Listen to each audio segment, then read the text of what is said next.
Բարև ձեզ, Ֆակտոր TV հյուրը իրավապաշտպան Վարդան Հարությունյանն է, ողջույն պարոն Հարությունյան, դուք որպես խորհրդային վարչակարգի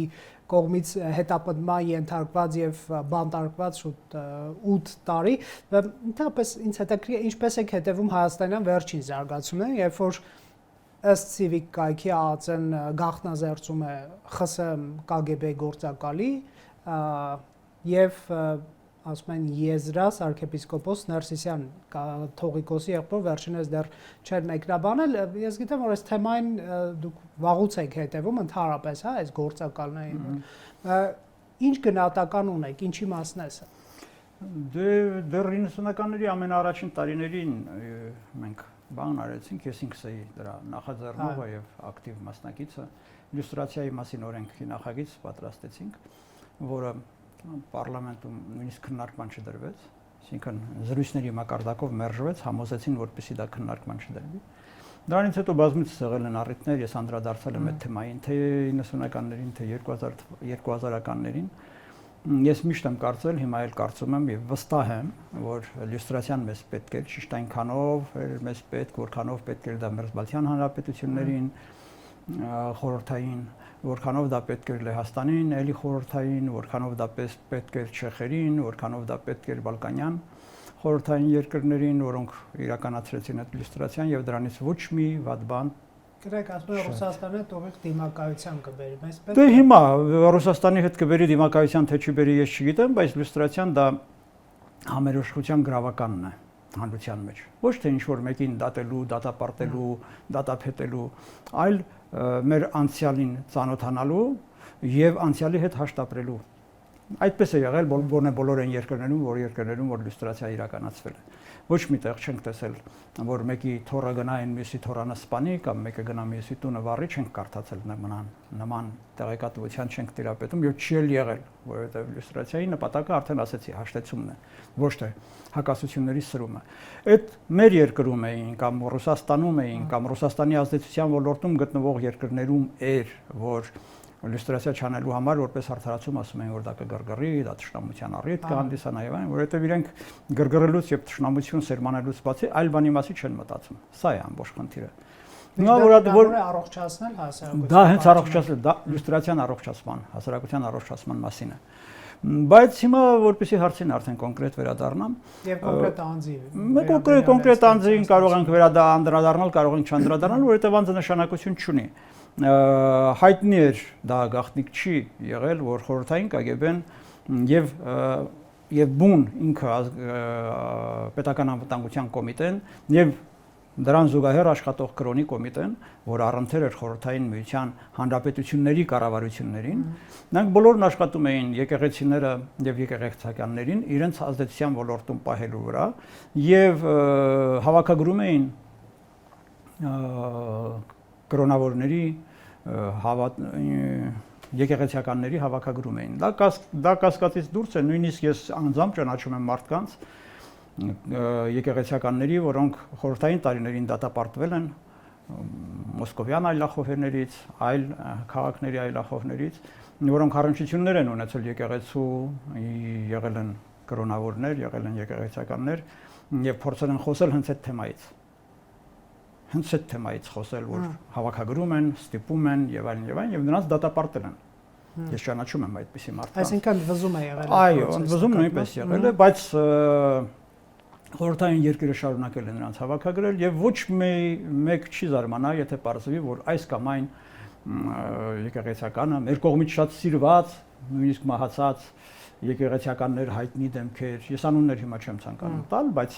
այդ ժամանակ դա եղել են, համագործակցել են կամ համաձայնություն են տվել համագործակցելու։ Այլ խնդիր է, համաձայնությունը տալուց հետո համագործակցել են թե ոչ, իրենց ընկերների վրա գրել են մատնագրեր թե ոչ, դա ես չգիտեմ, չեմ կարող ասել։ Համաձայնություն տալը արդեն իսկ պրոբլեմ է։ Համաձայնությունը ընդհանրապես լինել գործակալ, դա խնդիր է, որովհետև դա բարոյականության մասին է։ Իսկ որ ասում են դե իր հայրենիքին է ծառայել հիմա խորհրդային հայրենիքին։ Դե ժամանակ թող գնար ԿԳԲ-ում ընդունվեր աշխատանքի։ Ընդունվեր պաշտոնական աշխատանքի։ Ինչու է գաղտնի ծառայություն։ Այո, գաղտնի ինչ է նշանակում լինել գործակալ։ Դա նշանակում է, որ մեզ հետ միասին սեղան է նստում, զրուցում է մեզ հետ, այնուհետև մեր վրա մատնագրեր է գրում։ Սա է գործակալը։ Մատնիչն է գործակալը։ Եթե մատնությունը հայրենիքին ծառայել է, բան չունեմ ասել, շնորհավորում եմ բոլոր նրանց, ովքեր այդ կարծիքին են։ Բայց եթե դու ուզում ես ծառայել հայրենիքին որպես պետամտանության կոմիտեի կամ ասենք մեր ԱԱԾ աշխատակից, խնդրում դիմումը գրում ես, գնում ես այնտեղ։ Այլ խնդիր է, որ այդ ծառայությունները առանց մատնիչների դժվար կաշխատեն։ Եվ քրեական հետախուզությունը, եւ մյուս հետախուզությունները իհարկե իրենց պետք են գործակալներ, մատնիչներ, լրտեսներ, դրա համար էլ հավաքագրում են, ասենք ամերիկյան արտաքին ծառայությունը հավաքագրում է, ասենք ՑՌԸ-ն, հա, այլ երկրներում ԿՎՀ-ն, ես չգիտեմ, խորհրդային, ասենք գերեուները, այլ երկրներում նրանք փորձում են դա անել, բայց բոլոր մարդիկ չեն, չէ՞ որ պատրաստ են լինել մատնիչներ, պատրաստ են։ Իսկ մեր կոնտեքստում հիմա մեր կոնտեքստում, այո, անմիջապես, ել չսպասեմ ձեր հարցին, մեր կոնտեքստում ինձ համար ընդհանրապես գործակալ լինելը դատապարտելի է։ Միանշանակ, դա ինձ համար, դա իմ աշխարհն։ Այո, ինչ հայրենիք։ Դա չի կարելի լինել գաղտնի, ասենք մեկի հետ զրուցել, այնուհետև նրա մասին մատնագրեր գրել։ Դա դատապարտելի է։ Բայց դա համատարած է եղել սովետական միության շրջանում, մեր օրոք էլ, մեր երկրում էլ դա կա, եւ կհիշեք, բացահայտվեց են երիտասարդի դեպքը Սերժ Սարգսյանի իշխանության օրոք, հիշում եք, որ փորձել էին, այո, բանը հավաք։ Այդ կարգի այդ մի դեպքը բացահայտվեց, բայց ինչքան հարյուրավոր դեպքեր կան։ Մի բարձ պատճառ կարող եմ ասել, որ մեր ազգային անվտանգության ծառայությունը անունը փոխեց, բայց իր էությունը չփոխեց, նրանք շարունակում են նույն ձևով աշխատել։ Ասենք ինչու պետք է աշխատի ազգային անվտանգության ծառայությունը այս կամ այն կուսակցությունում։ Դրա իրավունքը նա պետք է չունենա, օրենքով պետք է դա արգելվի։ Ազգային անվտանգությունը պետության անվտանգության մասին է։ Ես չգիտեմ ինչու պետք է նրանք աշխատեն կրոնական կազմակերպություններում, եկեղեցիներում։ Հիմա եթե Հայաստանի Հանրապետության այսօրվա իշխանավորները պնդում են, թե այդ մարդը եղել է ազգային պետական անվտանգության կոմիտեի գործակալ եւ հիմա շարունակում է համագործակցել ըստ հիմա ես չգիտեմ ինչքանով են դրանք ուրեմն օտար ծառայություն ասելով նրանք նկատի ունեն ակնհայտորեն նկատի ունեն ռուսական ՖՍԲ-ին եւ եթե նրանք դա հասկացնում են բայց իրենց համարձակությունը վարչապետից սկսած մինչեւ ամենավերջին ԿՓ-ական Facebook-ում գրող նրանց համարձակությունը չի հերիքում որ ասեն ՖՍԲ ինչու չեն ասում ՖՍԲ բոլորս գիտենք որ KGB-ի ամբողջ ժառանգորդը ՖՍԲ-ն է չէ Օրինակ դուք գիտեք չէ որ KGB-ի ժառանգորդ ՖՍԲ-ն է միանշանակ դա միանշանակ բայց ինչու չեն ասում շարունակում է աշխատել ՖՍԲ-ի Ես մի արգումենտ բերեմ ես ասեմ արգումենտը թե ինչու չեն ասում ոչ Ռուսաստանի հետ չենք համա ՖՍԲ-ից պատասխան կստանան նրանք վախենում են պատասխանից ինչ պատասխան կարող է լինել ՖՍԲ-ից կասեն իրենց հետ խոսեն այնպես ինչպես Ալիևն է խոսում օրինակ իրենց հետ մեր զորքերը չեն քանում ձեր սահմաններից մենք ենք որոշում որ քարտեզնով ենք առաջնորդվում նրանք չի կարելի հանրությանը ենթարկել այս կարգի տերորի առանց հստակ պատասխանների հարցերը բարձրացնում են իրենք պատասխանները չեն տալիս եթե նրանք ունեն տեղեկություն որ կոնկրետ այդ եպիսկոպոսը կամ կաթողիկոսը կամ որևէ եկեղեցիական ՖՍԲ-ի գործակալ է նրանք պետք է այդ մասին քրեական առաջին հերթին գործառույցեն նախաքննություն իրականացնեն, հասցնեն դատարան եւ դատապարտեն այդ մարդկանց արդեն հայրենիքի դավաճանության հոդվածով։ Ոչ թե պետանվտանգության կոմիտեի գործակալ լինելու հոդվածով, մի կազմակերպության գործակալ լինելու, որը գոյություն չունի։ Արդեն չկա, KGB գոյություն չունի, ՊԱԿ, հայկական հայերեն ասած ՊԱԿ-ը պետական անվտանգության կոմիտե կամ մեկ ազգային անվտանգության ծառայություն։ Կնեք մի արգումենտ էլ է իշխանականների կողմից հնչում, որ ամեն այսպես ազդեցության գործակալ կա եւ այլ ամեն մի նկարագիր չի որ քրեական օրենսգրքով անցնում է այսինքն ամեն մի գործունեություն չի որ նկարագրված է քրեական օրենսգրքով այսինքն երբեմն դա կարող է չլինել հանցագործություն ասենք ԽՍՀՄ գործակալ լինելը դա ԽՍՀՄ գործակալ լինելու մասին չեմ ասում այսօրվա նրանք ասում են այսօր շարունակում է աշխատել օտար հետախուզության համար եթե Հայաստանի Հանրապետության քաղաքացին աշխատում է օտար հետախուզության համար դա արդեն կամ լրտեսություն է կամ հայրենիքի դավաճանություն ուրիշ ինչ պետք է լինի օտար իսկ եթե նաև Ռուսաստանի քաղաքացի լինի ես չգիտեմ դա Ռուսաստանի դուք հիմա դից բերում եք լրիվ այլ դաշտ դուք շեղում եք ձեր թեմայից մեր զրույցը այո որովհետև հիմա կարող են ունենալ նաև Իսրայելի անձնագիր բայց նա լրտես կդիտարկվի Հայաստանի Հանրապետության տեսակետից որովհետև ունի նաև Հայաստանի անձնագիր այսինքն անձնագիր նա քաղաքացի է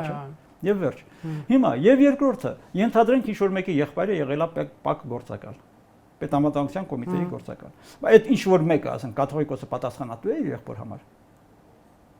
Դե կաթողիկոսի մասին եթե ունեն նման թուղթ հրապարակելու են թե ոչ։ Վարչապետը կաթողիկոսի մասով էլ կնեք ակնարկներ, ասում էր, ես չեմ ուզում կաթողիկոս, որը ինչ որ ավագ լեյտենանտի է զեկուցում օտար։ Դե ուրեմն պետք է հարուցան քրեական գործը, որը զեկուցում է այլ երկրի, կաթողիկոսը այլ երկրի հատուկ ծառայության ներկայացուցիչին զեկուցում է մեր երկրի մասին տեղեկություններ։ Մեր երկրի ընդհանուր ներքին կյանքի մասին։ Ես չգիտեմ ինչի մասին է զեկուցում եւ ինչ գիտի վարչապետը եւ ինչու համարձակությունը չի բավարարում որ ասի որ երկրին են զեկուցում որ երկրի ավագ լեյտենանտին են զեկուցում եւ ինչ են զեկուցում եթե այդքան տեղեկատվություն ունի սա էլ պետք է որ ունենար եւ մյուս հարցը շատ կարեւոր է բարոյականության էլի դաշտից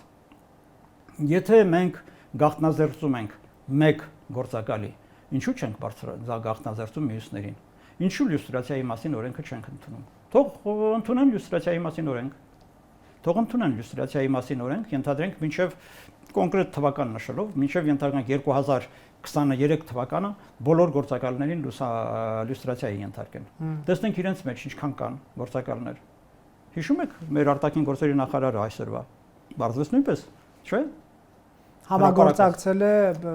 բադա ինչ է նշանակում ասենք իրանց դեպքում համագործակցում է մյուսի դեպքում գործակալ նույնն է նույնն է հիմա դու կարող ես այդ գործակալին անվանել համագործակցող կարող ես անվանել հայրենասեր մարդ գնեք իսկ ՀՀԱՑ-ի հետ համագործակցել հանցագործում ես նորից ասեցի ես արդեն ասել եմ այդ հարցին արդեն պատասխանել եմ բոլոր գաղտնի տեղեկություն փոխանցողները ինձ համար ընդունելի չեն բացահայտ աշխատողները եթե դու գնում ես ազգային անվտանգության ծառայությունում աշխատելու ինձ վաղը դիմումդ գրում ես եթե քեզ ընդունում են խնդրեմ գնա աշխատի հանուն քո պետության հանուն քո երկրի այնպես ինչպես աշխատում են մնացած բոլոր բազմաթիվ բայց ապրել հասարակության բայց ապրել հանրության այս կամ այն այո հարևանների վրա մատնագիր գրել ընկերոջ վրա մատնագիր գրել դա մատնագիր գրել ես համարում եմ բացասական բան Պարոն Հարությունյան իսկ այսօրվա Հայաստանի հատուկ ծառայությունները ասենք ԱԱՑ-ն օրինակ կամ չգիտեմ այլ ծառայություններ զերծ են ասենք ռուսական հատուկ ծառայությունների ազդեցությունից չէ որ նրանց կադրերը գնում են Ռուսաստան բազմաթիվ երկար տարիներ եւ դա ինչ վտանգ է մեջ ես բազմաթիվ հարցազրույցներ եմ ունեցել 2000-ականների ողջ ընթացքում այդ թեմային շատ եմ ես անդրադարձել Հայաստանի Հանրապետության պետական անվտանգության ծառայությունը չկարողացավ կտրել իր պորտալարը Մոսկվայից դա շատ բարդ էր իհարկե կտրելը առաջին փուլում նոր էինք պատերազմ էր եւ այլն մի քիչ բարդ էր այնուհետեւ երբ այդ ամեն ինչը ավարտվեց իշխանության եկան Ռոբերտ Քոչարյանը, Ապասեր Սարգսյանը, որոնք իրենց ուղն ու ծուծով մոսկովյան էին, իրենց պատկերացումներով, իրենց ամեն ինչով,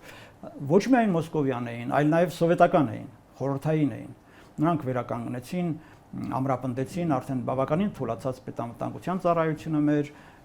ներքին գործերի համակարգը շատ ուժեղացրեցին եւ անմապնդեցին։ Քանի անգամ ես ասել եմ այդ մասին իմ հարցազրույցներում նաեւ ձեր հետ երևի ասած կլինեմ, որ ավելացրեցին թե ոստիկանության թիվը, թե իրար կրկնող ծառայությունները պետամտանգության կոմիտեում, ազգային անվտանգությունում, ոստիկանությունում եւ այլ բոլոր մարմիններին բացեցին նույն կարգի վարչություններ, նույն կարգի ծառայություններ, ուռճացրեցին այդ ամեն ինչը։ Հիմա էլ ավելի է դա ուռճանում Նիկոլ Փաշինյանի օրոք, այսինքն ոչ մի քայլ այդ ուղղությամբ չի արվում։ Ով եկել է իշխանության, միշտ մտածել է, որ այդ դրանց օգնությամբ եւ դրանց միջոցով ես մնալու եմ եւ շարունակելու եմ իշխանավարել, դրա համար դրանց են ամրապնդել։ Եվ այդ ամբողջ այդ 2000-ականների ընթացքում միտք անգամ չի ցակել իշխանությունների մեջ, իշխանավորների մեջ կտրել պորտալարը KGB-ից, սովետական անցյալից, դա չեն ընդհակառակը, դա համարել են բնական երևույթ։ Դա էր պատճառը, որ չեկիստի օրը նշվում էր նույն օրը, ինչ Մոսկվայում, այն էլ Հայաստանում, օրինակ շատ ես ողջունեցի, երբ որ Հայաստանում դա փոխեցին, հունվարին է, չէ՞, նշվում մեր մոտ, հունվարի 8-ին, եթե չեմ սխալվում։ Եվ ամենակարևորը մեր կադրերին ուղարկում կադրեր նոր կադրեր էին կերտում, դաստիարակում, կրթում Ռուսաստանի ՖՍԲ-ի դպրոցում, որևէ մեկի մտքով չի անցել, որ իրենց երկրում կարող են ունենալ նման դպրոց, կամ կարող են մեկ այլ տեղ նույնպես ուղարկել, որպեսզի այլ երկրի փորձ դիվերսիֆիկացվի, հա։ Այո, չեն արել։ Մեր բոլոր կադրերը, նոր կադրերը, երիտասարդ կադրերը, նրանք բոլորը ուսանում էին Facebook-ի դպրոցում եւ դուք պատկերացրեք գնում ասենք 20-23 տարեկան երիտասարդը բանակից հետո ծառայությունից հետո այնտեղ կրթվում է դառնալու համար Հայաստանի ազգային անվտանգության ծառայության սպա եւ այնտեղ ինչ է կարծում նրանց դաստիարակելու ընթացքում այդ 3-4 տարին ուսանելու ընթացքում չէին փորձելու հենց բանանան հավաքագրեն որ եւ մտցնեն հղակի նրանց գլուխը որ մի կուր կառույց է ինչ Հայաստանի պետամտանկության ծառայությունը, ինչ Ռուսաստանի, ինչ Ադրբեջանի, մի կուր կառույց։ Ռուսաստանի պետական մտածողության մեջ հակաարևմուտքը դա նաև պետք է տարածվի ԱՊՀ երկրների վրա։ Հիմա էլ այսպես, Ուկրաինայի պատերազմը դրա մասին է։ Ուկրաինայի պատերազմը դրա մասին է։ Այդ անբարո վարքեր, զրպարտությունները որ կան ԵՄ-ի կամ ԱՄՆ-ի հասեն, չէ, որ մեզ այդ ամբողջը, այո, մեր ընտանեկան արժեհամակարգը քանդում է եւ այլն։ Այո, այդ ամբողջը, այո, հենց դրա մասին է։ Եվ մեր պետամտանկության ազգային անվտանգությունը, որը պետամտանկության կոմիտե էր կոչվում, այդպես էլ շարունակեց մնալ անունը փոխելով շարունակեց մնալ պետամտնակության կոմիտե ԿԳԲ ՖՍԲ-ի մասնաճյուղ ճիշտ այնպես ինչպես այլ հանրապետություններում միջինասիական հանրապետություններում եւ այլն այն երկրները որոնք փորձեցին իրենց կապերը խզել մերձբալթյան հանրապետությունները ապա ավելի ուշ Ուկրաինան Ռուսաստանը դրանց սկսեց դիտարկել որպես թշնամի որպես հակառակորդ երկիր դա էր պատճառը որ նույնիսկ իմ հարցազրույցներում իմ հոդվածներում այդ թեմայով ես ասում եի որ դա չի կարելի անել կտրուկ բայց դա պետք է արվեր դանդաղ նպատակասլաց տարի առ տարի բայց դրա համար մենք պետք է ունենայինք Հայաստանի անկախությանը հարիր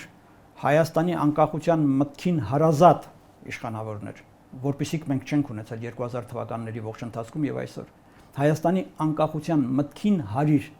այսինքն անկախությունը պետք է լիներ նրանց համար եւ պետականությունը Հայաստանի պետականությունը արժեք բայց մենք ունեցել ենք իշխանավորներ որոնց համար արժեքը Կրեմլին է որոնց համար դա է պատճառը որ մեր ամեն ինչն է հիմա պատկանում Կրեմլին մեր երկաթգծերն են պատկանում Ռուսաստանին մեր գազատարներն են պատկանում Ռուսաստանին ամեն ինչն է պատկանում Ռուսաստանին եւ դու այսօր շատ ավելի դժվարությամբ կարող ես կտրել քո կապերը Ռուսաստանի հետ քան կարող էիր դա անել 2000-ականների առաջին տարիներին կամ 90-ականների վերջերին որովհետև շատ ավելի ամուր է այդ կապը հիմա եւ այդ լծակներով մեր վրա ճնշում են այո Պարոն Հարությունյան իսկ Բալթյան երկրները որոնք լինելով ԽՍՀՄ օկուպացիայի տակ ըստ էության մեր պետության կամ այլ պետությունների պես 70 տարի շարունակ ինչի հասան այդ լուստրացիայի արդյունքում եւ Ռուսաստանի հետ այդ հատուկ ծառայությունների կապերը կտրելու արդյունքում ունենալով ասենք օկուպացիայի թանգարան այսինքն իրենց անցյալին տալով գնահատական որ մենք օկուպացված ենք եղել հա մեր մոտ դեռ օկուպացիա բառը չեն օգտագործում խորհրդայնացում ինչ որ մի այսպես հեղափոխություն տեղի ունեցավ ոչ թե օկուպացիա երբ օրինակ տալ Էստոնիայում բացվեց այդ օկուպացիայի թանգարանը ես շատ տեղյակ եմ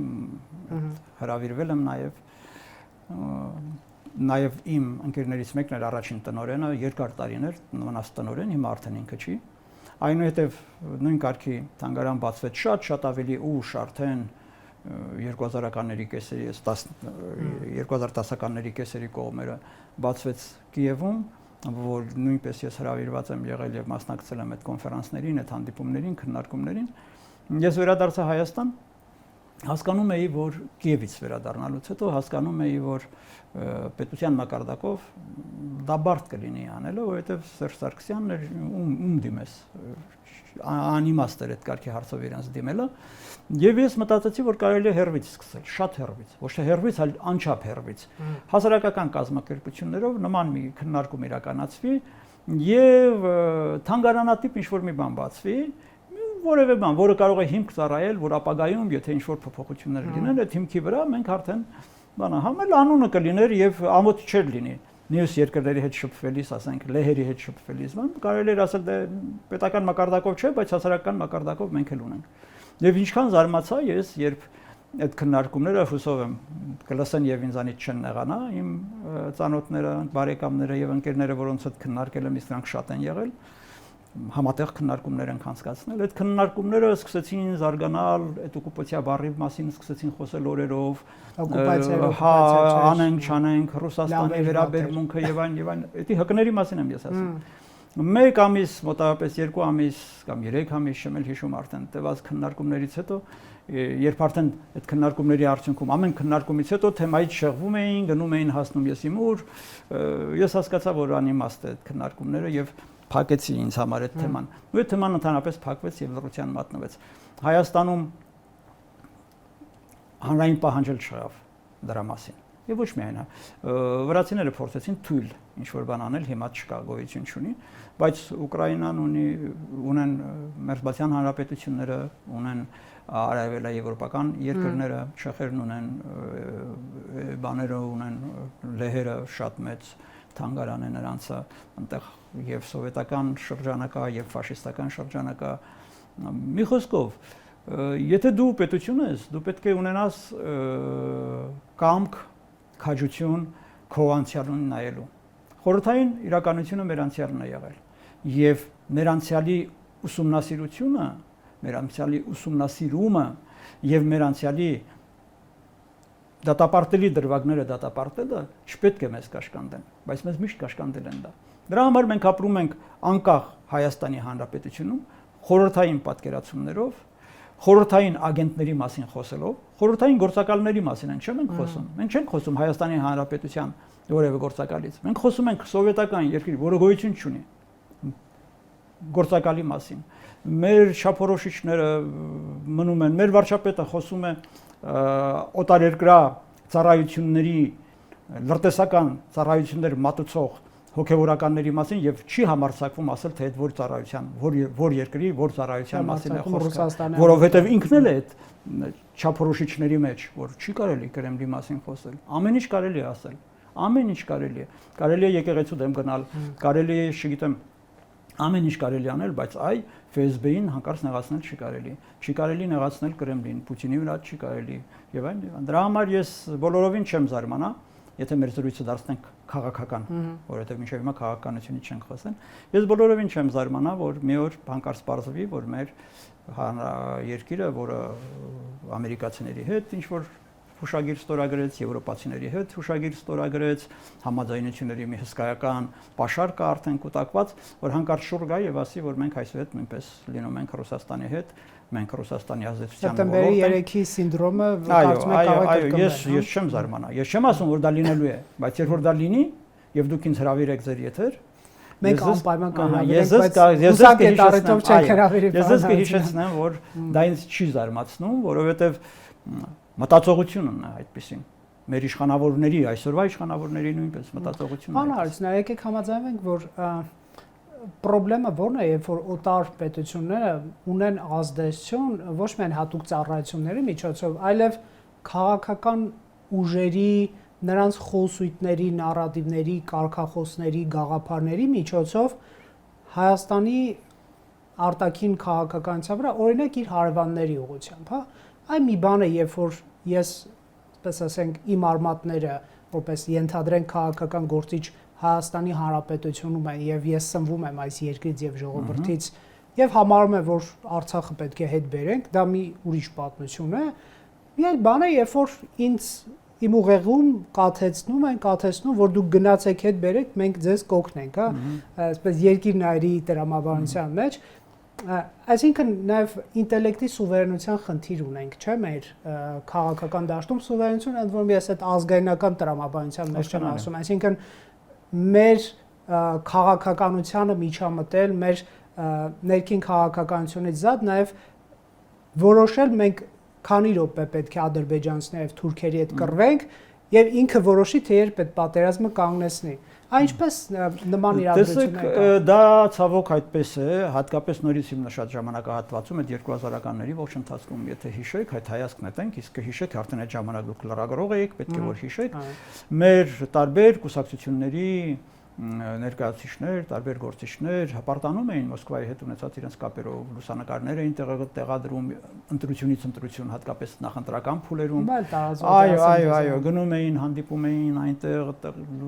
մեկը Ժերենովսկու հետ, մեկը ուրիշ ես չգիտեմ։ Գնում էին հաղթանակ բերելու։ Այո, գնում էին հաղթանակ բերելու։ Մեր այսօրվա վարչապետը գնում էր մեր տղաներին բերելու բանից, ադրբեջանական բանտից, կհիշեք, գնում եմ տղաներին բերեմ։ Ուր են տղաները։ Բերել է, չի բերել։ Այնուհետև նա հայտարարեց, ոչինչ, թող մեր տղաները մի քանի օր մնան, այս ընտրությունների հաղթեմ, լրիվ բերելու եմ։ Ավելացան նրանց թիվը եւ ավելի ծանր վիճակում հայտնվեցին թե տղաները, թե մենք, որպես Հայաստանի Հանրապետության քաղաքացիներ մնացինք ամոթով, խարան է սա մեզ համար։ Եվ այդ խարանը մենք կրում ենք մեր մեջ, բայց չգիտես ինչու այդքան թեթևությամբ։ Այդ անկախությունը նաև մտքի անկախությունը մենք ձեռք չբերենք։ Եթե մենք ձեռք բերեինք մտքի անկախությունը նաև, դուք հարցրեցիք Մերձբալթյան հանրապետություններից, նրանք ձեռք բերեցին սկզբում հենց այդ մտքի անկախությունը։ Մերձբալթյան 3 հանրապետությունները մեր կարգի հանրապետություններ էին, փոքր երկրներ տարածքով եւ նաև ունեին հակասություններ, բոլոր հարևանները ունեն հակասություն։ Բայց նրանք մի օր նստեցին ու պայմանավորվեցին, որ այդ հակասությունները մի կողմ են դնում, որ այդ հակասությունները չպետք է նրանց խանգարեն մտքով եւ ֆիզիկապես անկախանալու գործին։ Եվ վերջ նրանք սպանեցին այդ հակասությունները։ Նրանք վաղը մի այսօր ես չգիտեմ նույնիսկ սահմանագծվել են կամ սահմանազատվել են թե ոչ, բայց կսահմանագծվեն ու կսահմանազատվեն։ Ունենալով այդ հակասությունները բարդություններ կլինեն, յուղը որ մեկինն է պատկանում, յուղի որ սահմանը որ մեկինն է կլինեն, ինչպես ֆրանսիացիների եւ իտալացիների հետ, ինչպես ֆրանսիացիների եւ գերմանացիների, ինչպես ֆրանսիացիների եւ անգլիացիների, դա միշտ լինելու է։ Բայց նրանք այդ քաջություն ունեցան եւ այդ կրթությունը ունեցան։ Նրանք դա հասկացան դրա կարևորությունը։ Մենք դա չհասկացանք 88 թվականին ես ազատ եմ արտահայտվում, որովհետեւ նաեւ այդ ժամանակ եմ խոսել այդ մասին եւ գրել, գրածել, գիրը լավ բան է, մնում է։ Ես 88 թվականին եմ հոդված գրել, որ այս մեր լարումը բերելու է պատերազմի եւ ավելի մեծ բարդությունների։ Մենք պետք է խոսենք անկախությունից, ոչ թե Արցախից։ Արցախը հասկանալ մեծ խնդիր է մեզ համար եւ պետք է լուծվի, որևէ կերպ պետք է լուծվի, բայց երկու անկախ հանրապետությունների վեճ դա կարող է լինել Ադրբեջանի եւ Հայաստանի, բայց ոչ մանիպուլյացիա Մոսկվայի ձեռքում երկու անկախ հանրապետությունների դեմ։ Դա դարձավ մեր համար եւ նաեւ Ադրբեջանի համար դարձավ ծանրություն կախված մեր ոտքերից։ Մենք չկարողացանք քայլել դեպի ապագա։ Մենք մնացել ենք անցյալում, այսօր խոսում ենք անցյալի մասին, խոսում ենք սովետական KGB-ից, մենք խոսում ենք սովետական իրականությունից, որովհետեւ այդ ծանրությունը թույլ չի տվել, որ մենք մտնենք 21-րդ դարի այս ժամանակահատված։ Հիմա այս կարգի քննարկումներ կարող են լինել նաեւ Էստոնիայի կամ Լիտվայի որևէ եթերում, բայց անցյալը ուսումնասիրելու նպատակով, ոնց ոչ թե այն պատճառով ապրում են անցյալում։ Նույնը վերաբերվում է Լեհաստանին, նույնը վերաբերվում է եւ մի խոսքով մենք հիմա այս վիճակում ենք, որովհետեւ այդ ձեր ասած այդ մտքի անկախությունը նույնպես չկա, չի եղել։ Այնուհետև նորից կրկնվեմ, ես ուզում եմ սա կրկնել, որպեսզի ովքեր մեզ լսում են սրա վրա հատուկ սևեռվեն, որ Քոչարյանը եւ Սերժ Սարգսյանը նրանք որպես մարդ կարող է եւ լավն են, չգիտեմ, ոչ նրա հետ են մտերմություն ունեցել, ոչ նրա, բայց նրանց համար Հայաստանը պետք է լիներ Ռուսաստանի ենթակայության ներքո։ Նրանց համար Կրեմլը շարունակում էր մնալ այն բարձրագույն մարմինը, բարձրագույն օրգանը, ուր կարելի է գնալ եւ այս ինչ բանը կամ այն ինչ բանը խնդրել։ Նրանց համար Հայաստանի անկախությունը ուղղակի ձևական մի բան էր, որ հա հայտարարել ենք մեզ անկախ, բայց մենք էլի